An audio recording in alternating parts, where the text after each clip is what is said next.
Switching back to the positive, we have people out there who are doing the right thing in the right way, who understand the way we need to be synergistic in our approach to change in order to succeed. And one of them is my next guest, Terry O'Neill. Terry is the president and executive director of the National Organization for Women. She's a feminist attorney, professor, and activist for social justice. She's also president of the Now Foundation and chair of the Now Political Action Committee. So she oversees the organization's multi-issue agenda, which includes advancing reproductive rights and justice, promoting diversity and ending racism, stopping violence against women, ending sex and gender and sexual preference discrimination. She's doing great work out there. Terry, thanks so much for being with us. Hey, RJ, it's great to talk with you. Oh, you bet. And thanks so much for coming to our, we're having a little bit of a looser show today just to kind of celebrate our launch. Thanks so much for coming to our party last night and for saying those, if anything, excessively kind words. Yeah, not excessive at all. And it was a wonderful party. It was just terrific. Well, we'll have to do it again. I don't want the people listening to become envious that they missed it, so we'll have another one in a year or something as an anniversary, and we'll invite everybody who's listening. But so listen, one of the things I said last night in my remarks, and I wanted to talk to you a little bit about it today, was the idea that, I said that you're one of the folks who gets it, and I think there's a growing community of us, and what I mean by that is who understands that you, in a sense, represent a constituency, which is women, of course, but that you can't represent an individual constituency without being aware of the interconnectedness of every group of people in our society and the sort of matrix-like nature of the change that needs to take place. But that was me talking, and I don't want to put words in your mouth. So before we go any further, was that a fair description of the way you see your position as head of the National Organization of Women? It absolutely is. In fact, we now has a multi-issue and multi-tactical agenda precisely because we see this we see women's rights from an intersectional point of view, right? So we have 6 core issues as a women's rights organization that we focus on. Obviously, getting women into the Constitution. Obviously, ensuring reproductive health care, the entire spectrum, including abortion and birth control, is part of our agenda. But also, economic justice for all communities is one of our core issues. Another one is ending racism. Another one is ending homophobia. We see a direct connection. Sexism, racism, homophobia, you just connect the dots, and it's very easy to do that. We also see ending violence against women as a core issue. So we do see all of those things as highly interconnected. I was just talking to a friend this morning about Now's campaigns around the Walmart Corporation and Walmart's very, very abusive business model that we are calling on Walmart to change. We have named them a merchant of shame. And the reason is, I was saying, it's very exciting to me to work with the employees of Walmart who have formed an association called Our Walmart. As the president of Now, Now members are very often low-wage workers, but they are even more often consumers.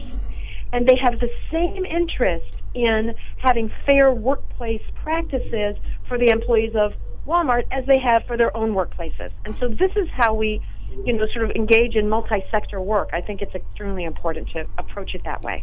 Well, I think that's so true, and I want to get back to that. I would call the economic dimension of the agenda, and I want to get back to that in a minute, but you also touched on, or at least by inference, touched on what I would call the cultural or social aspect of the agenda, meaning, for example, national organization, now, let's say, fighting homophobia.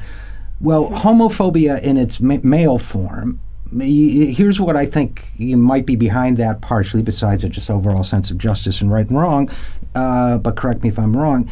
Homophobia, at least as it expresses itself for male homosexuals, is so often a form of belittling that takes place because a gay man might be told, in effect, you're too womanly.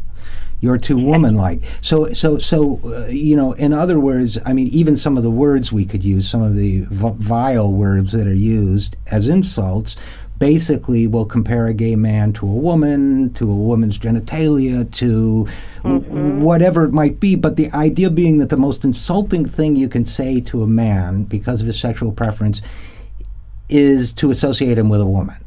And so in a sense, you're not only fighting for the right cause when you're fighting the ugliness of homophobia, but you're also helping women, even if you're defending gay men, because we need to get away. Our society is just infused with this idea of femininity or female nature as something insulting, pejorative, negative. Is that a fair kind of interpretation of your position on that? Oh, definitely. I mean, it's just really, and partly I get amused, this is calling a man not manly enough is something that goes on. I see George Will in his columns sometimes accusing Democrats essentially, and these are not his words, but what I take away from some of his writing is, that he's accusing Democratic men of being girly girls, right? Too concerned with social programs, too concerned with the unemployed and the sacrifices that families make in this hard economy. And I'm like that's a bad thing to be a girly girl? I don't think so. Right.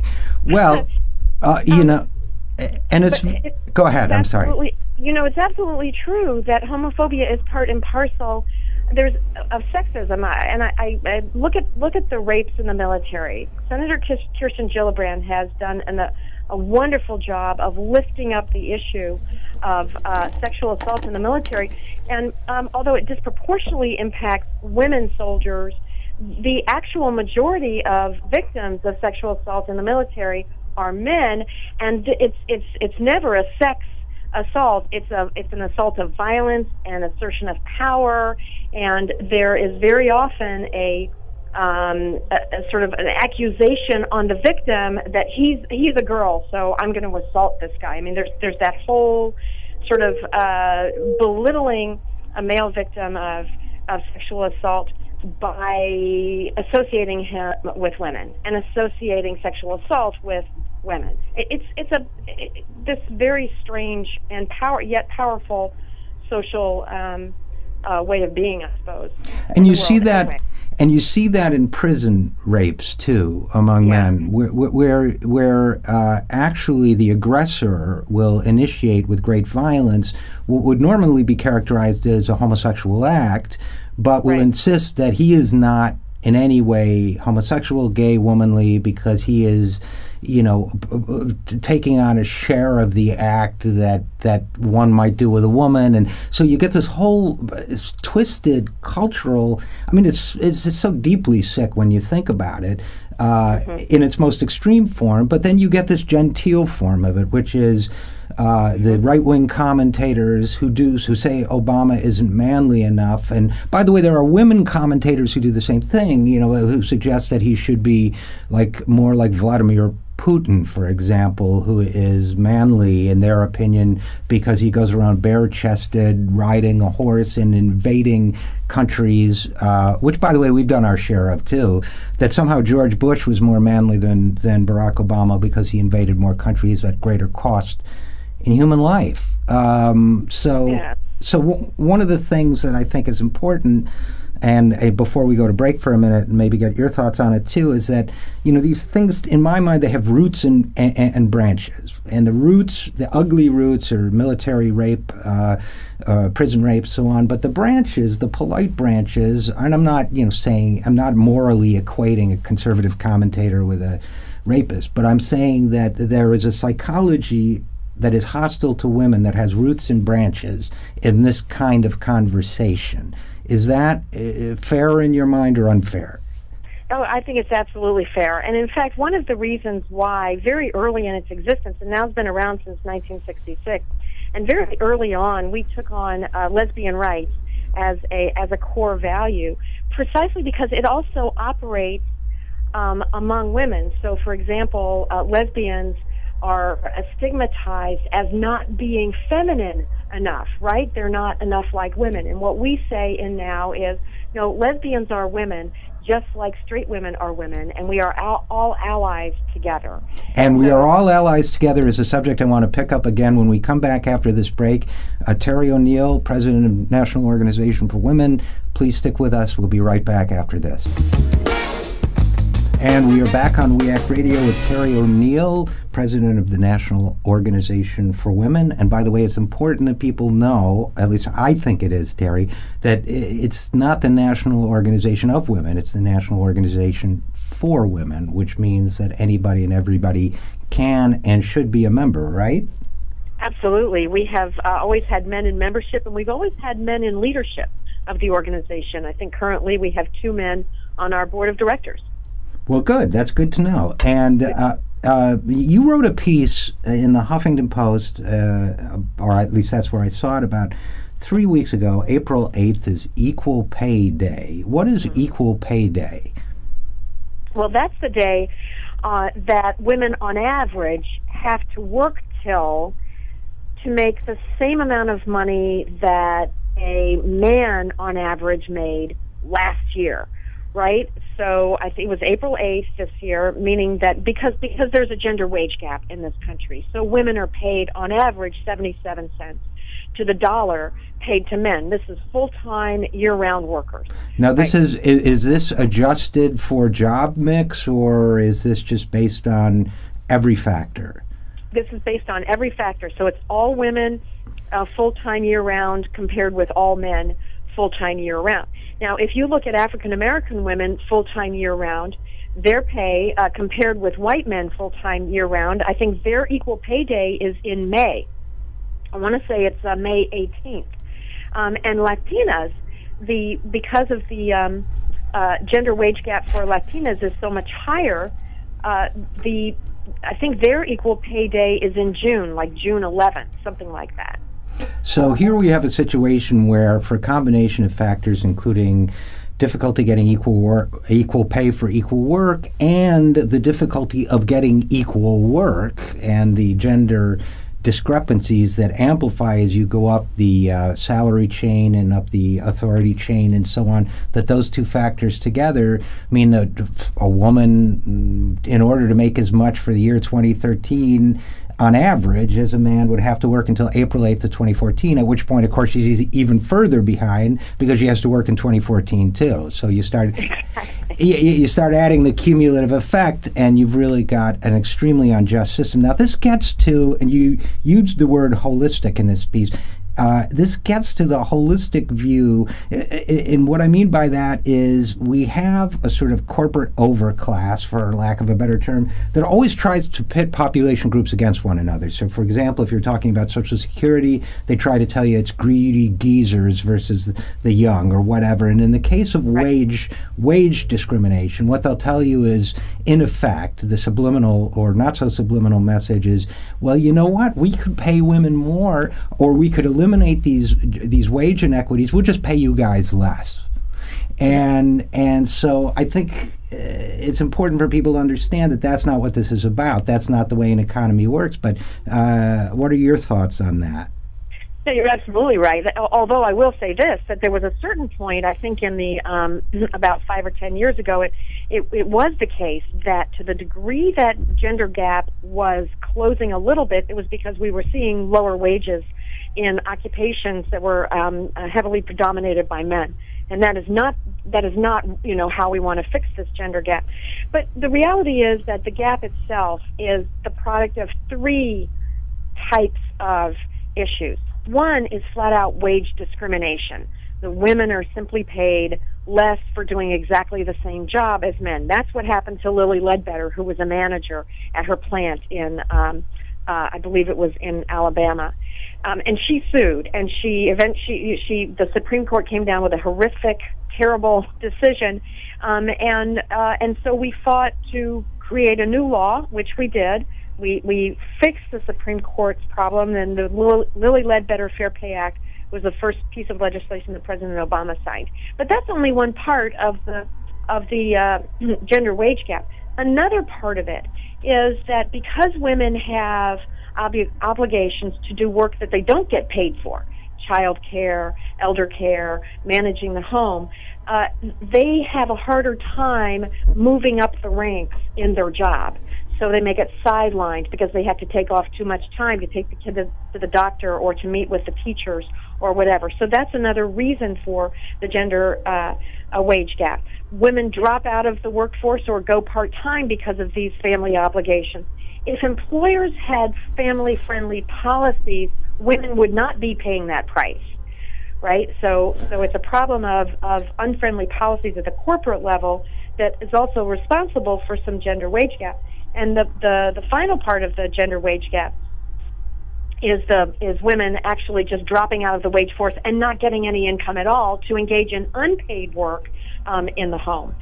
So it's those three things together that really constitute the gap. And that's a fascinating area in and of itself, which we'll have you back on to discuss, because I think it's a whole other conversation. But the conversation that I know you've been having at now and elsewhere, we're talking with Terry O'Neill, the president of the National Organization for Women, the conversation about the unpaid work in the home and how to recognize that in a reconceptualization of what the American workforce is. But just briefly going back to the issue of equal pay, both for equal work and for eliminating the status gap and the promotional gap for women. Just going back to that for a second, and the fact that it's not zero sum as some would have us believe, I think it's important for people to understand that the vast majority of women who work, which is the majority of women, are at levels of income where if their income goes up, they will spend more. They are not going to put it in offshore Swiss banking accounts. So if we increase the amount of pay that goes to women, that will have a stimulus effect on society. There'll be more money to go around, better quality jobs for men and women. And that's the kind of holistic thinking I think you guys have been pushing, right? RJ, that's exactly right. In fact, some 2/3 of minimum wage workers in the United States are women, and that actually is another reason for the gap. It's that women tend to cluster in lower paid occupations, retail, hospitality, anything that ends with care, child care, right, health care, elder care. So women cluster in those lower paying jobs, which contributes to the unfair pay that they receive. And by the way, you're talking about Social Security. What happens is this gender wage gap follows women right into their retirement years. So Social Security, your benefit is based on what you earned during your working life. And if you earned an artificially depressed wage during your working life, and especially if you dropped out of the workforce for a number of years, you've got 0,000 that's added up as part of your average earnings over 35 years, and that's going to result in a lower Social Security benefit. And in fact, what we see is that men on average are earning a little over $14,000 a year in Social Security benefits, but for women it's around $12,000. So there's a gap in the retirement years. And so think about it. You have less money coming in your retirement years through Social Security, and you have less savings built up because you've been paid less all your working life. And women's professions tend to be less likely to offer a pension plan, and on and on and on. So the main thing, I think as we wrap up now, I think the main thing I want our listeners to understand about this issue and about the National Organization for Women is, without speaking for you, of course, and then I'll let you conclude, is that helping women achieve, whether it's cultural parity or economic parity, does not take away from men. It makes us all better off. Oh, absolutely. It will. In fact, that's why so many men are so supportive these days of equal pay. They're looking at their wives and their girlfriends and they're saying, oh my God, all this money that could be coming into our household or into our family is not because my wife or my girlfriend is being paid too little. So we are building, in fact, there is huge support for equal pay policies, and it's only the elites at the top that are trying to prevent it. Well, thanks for all your great work on this issue, and we're definitely going to have you back because I think that together we succeed, men and women, young and old, gay and straight. So we're going to have you back on to talk more about this. If you're game, Terry O'Neill, National Organization for Women, thanks so much for being with us. I would love it. Thank you.